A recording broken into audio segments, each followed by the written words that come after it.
not too long ago, everyone wanted to say they were white. Okay. Merle Oberon had to dummy up a background to disguise that she had Polynesian ancestry.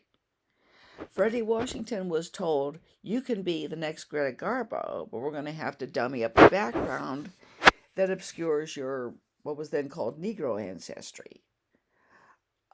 Nowadays, it seems like everybody, except for, a few extremists who are kind of on what you might call some sort of fringe, um, wants to be anything but white.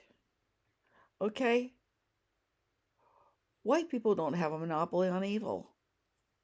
Black people don't have a monopoly on evil.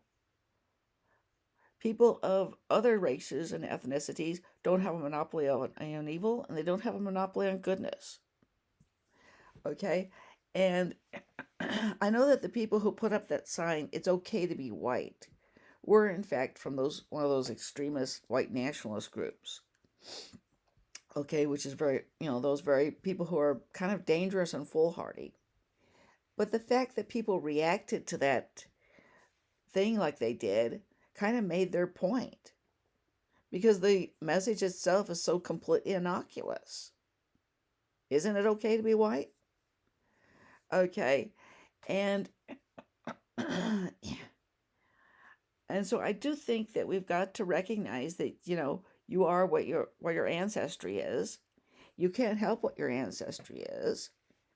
And you don't have to feel guilty because you're white any more than you feel guilty because you're black or because you're a Native American or because your ancestors came from Asia, wherever they came from. There is just no such thing as collective guilt. And you can drag out crimes and atrocities that have been done by people of any ethnicity and color in the world. Okay. And I really wish that we would just realize that ethnicity is just what it is. And this whole idea of white guilt is kind of bizarre, you know? Um, and the whole idea of collective guilt is kind of bizarre. Okay? So why can't we just let go of it? Okay? And you are what you are.